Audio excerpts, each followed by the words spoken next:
The cackler Kamala Harris goes on the Shannon Sharpe podcast after declining the Joe Rogan podcast. And she says, well, is it even any surprise by this point what she said? It's just so outlandish and such garbage. It just keeps getting worse and worse. And then you wonder why she declined the Joe Rogan podcast. There's just a tidbit, a taste of the kind of questions that Shannon Sharpe asked Kamala Harris. Check this out. Oh, breakfast. What does Madam VP eat for breakfast, or do you have time to, or is it on the go? No, when I was younger, I didn't think I needed breakfast. I wasn't a breakfast eater. Okay. Now I have breakfast every morning. It's usually a spinach omelet. It's not very exciting. Is that funny? Right. But it's protein with a little vegetable. There you have it. Don't you want to vote for her now? I mean, we're literally 8 days away from the biggest election of our lives. This is her one last shot to finally grasp power and hold it for some time before she's actually outed as the fraud that she is. Because when she loses this election, you will never hear from her again. She will never, ever be anywhere near anything even close to the American political spectrum in any level. She won't even be a custodian at the White House. And these are the kind of tough questions. These are the kind of illuminating questions that voters get information on so they can make a better decision at the ballot box. Shannon Sharpe asking Kamala, what do you think of blacks for Trump? And why is it that you think blacks, revere him? And this was her unbelievably grotesque answer. Listen. Blacks for Trump. Mm-hmm. They feel that Trump is better for the black community. Can you explain Donald Trump's history with blacks? Where did this come that all of a sudden, I mean, it's been like this because a lot of people used to say, I'm Donald Trump of the ghetto, because he was, for a lot of blacks, not all, but for some blacks, he was, Madam VP, whether we want to admit it or not, he's revered by some blacks. But here's the thing. The question for everybody, should he be president of the United States? Okay. Yes. Right? Yes, he should be. That's the question. No, we're going to Should he have the ability to sit behind the seal of the President of the United States when he says he wants to terminate the Constitution of the United States? You know what that would mean? In the Constitution of the United States is your Fourth Amendment right against unreasonable search and seizure, your Fifth Amendment right, your Sixth Amendment right to an attorney. Well, a lot of rights going to be gone. The First Amendment. But the First Amendment, the Second Amendment. Yes. He's going to eliminate the Constitution. That's her answer. And then Shannon Sharpe even laughs and like, is all going to be, if that's what he's going to do, what about the First Amendment? Oh, yes, the First Amendment too. I forgot about that one. He's going to eliminate the Constitution. Oh my God, this woman is just absolute vileness personified. She is the liquid bile of the earth. She is like literally a disease that we need to absolutely vaccinate against immediately. And the best way that you can vaccinate yourself is to vote. Vote yesterday. Vote soon as possible. Vote right now. Pause this video and go vote. Turn off this video for the love of God and go vote. She can't win. It happens every time. I know. I apologize. I just get so worked up. Can you imagine if only a couple of seconds does this to me? Even if just do it for my kids, for my wife. Can you imagine if I have to listen to this for 4 years? I won't make it. I won't survive. I swear I will not survive. For the love of God, vote for anything else. Vote because, you want to see me be able to provide for my kids for longer than 4 years. And of course, it wouldn't be a Kamala Harris conversation. If you could call it a conversation, it's just her repeating platitudinous talk points.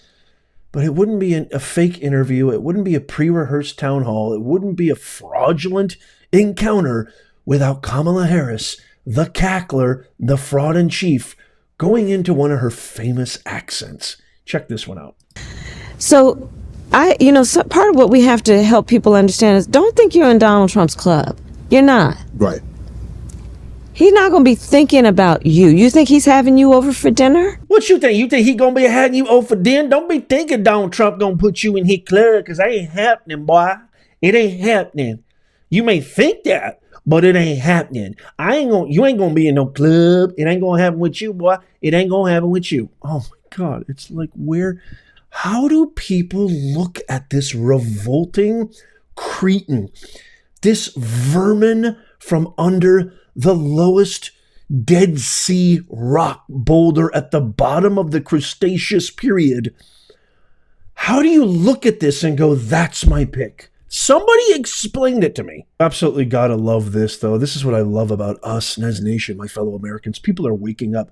Look at the comments. She gets absolutely roasted and cooked in the live comments when Shannon Sharpe premiered this on YouTube. Watch this.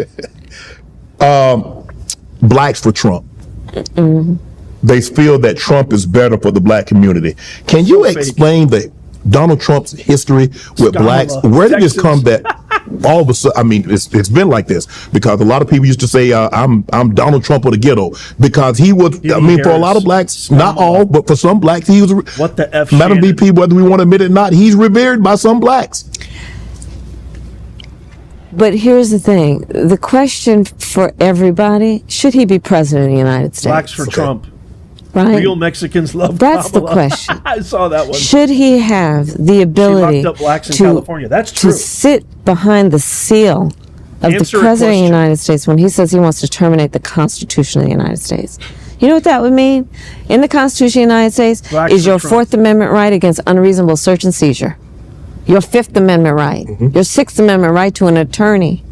Well, a lot of Right. rights going to be gone. The First Amendment. But the First Amendment, the Second Hers is Amendment. not even her last Look, I'm name. in favor of the Second the Amendment. thing. I don't believe we should be taking Trump anybody's guns 2024. away. And just to cap it all off, the cringe of the cringy cringe. Here is Kamala Harris actually declining the signature toast that Shannon Sharpe does on every single one of his podcasts. Watch this. When we have guests come on, Madam VP, we like to toast. And what I read on this card, you don't deserve this. You earned this. Being the first in so many areas. And you make us proud. I just want you to know you make us proud for what you've been able to accomplish. And we're 12 days away, and we hope you have an even greater accomplishment. So here's to continued success in everything you've done and everything that you will do. Oh, bless you and thank you. And to you, Shannon, Thank you. for all the success and the voice you give to so many issues. Thank you for that. Thank you very And much. cheers to you. Cheers. And We'll be I'm back. not going to actually drink this because I might fall asleep. And I need to do this I don't want you to with fall Barack asleep. Obama this afternoon. We don't want you to fall asleep. So here we are. Cheers to everybody. Some more comments of just her getting absolutely schooled and trolled in the comments section of the actual Shannon Sharpe podcast. Whoever votes for her, I love the middle one, brutally honest. Whoever votes for her are the people who are old and elderly and just want a quiet, peaceful homegoing, not the working class with families they gotta feed. And then I love how Victor Porton over there, Victor, if you happen to be watching, she didn't do that. Trump did that. Absolutely. And then here's some more comments of her just getting absolutely tortured. Kamala, come drop that neck over here. Blah, blah, blah. Borders are on point. Black unemployment at an all-time high. So, yeah, stop for the buzzwords. L. Somebody says a huge L, capital L for loss. Love to get your thoughts. Maybe you happen to have watched the whole thing or listened to the whole thing. I definitely cannot, or I would lose my mind. But I listened to enough to share with you today again, as we are just 8 days away from the most important election of our lives. I can't say that enough. I get all the time, I hear you guys in the comments, Nez, why do you keep saying that? Because it's absolutely true. I know you've heard it a billion times. I know they've said it about every single election. This time, it's actually true. This is it, y'all. This is it. It's go time. It's now or never. It is empire or fall of the empire. That's all we got. It's a binary choice, America or communism. You gotta make the right choice. But I would love to hear your comments. Let me know down below. It is abundantly clear and obvious that Shannon Sharpe adores her or is another friendly ally interviewer and a member of the sort of independent media press, if you will, not really official press, but sort of. And she never has faced a real question in her entire life. The only interview where she faced a little bit, I mean, it was minor because her team went absolutely ballistic, was Fox News with Bret Baier. That was the only one. She declined Rogan. And Rogan, by the way, if you watch that amazing 3-hour epic interview with Donald Trump and Joe Rogan, Rogan said, I'm happy to have her come on. I would like her to come on, and I would like to just have a conversation. I won't even interview her. I'll just have, and she still declined. The #1 show. Rogan and Trump's episode has over 33 million views. Let me say that again. 33 million views. Like it or not, know it or not, be aware or unaware, Rogan is the #1 podcast show. He's the Johnny Carson. Some of you are old enough to remember Johnny Carson. If you went on Johnny Carson's show as a comedian, actor, writer, whatever, musician, it was pretty much like that was your Julius Caesar moment. Like it was thumbs up, thumbs down. You either lived or died on the Carson show. It's the same thing with Rogan. Rogan is the modern version of Johnny Carson. And the fact that she declined, I think speaks volumes, far more than all the viral sound clips and sound bites of her being her just atrocious self. The fact that she declined Johnny Carson of the 21st century should say it all. But I'd love to hear from you. Let me know in the comments down below. Sign up for our free newsletter. This is kind of like your insurance policy, so you never miss out on another episode. It's free. All you got to do is give us your best email. You literally click on that link, click on the option for free newsletter, give us your best email, and bada boom, bada bing, you'll never miss out on another groundbreaking live news that the fake, woke, corrupt media won't share with you. Check out these videos coming up on the screen right here. Follow and subscribe by tapping my face. That's free too. And as always, may God bless you and may God bless America. Vote now if you haven't. I'll see you soon.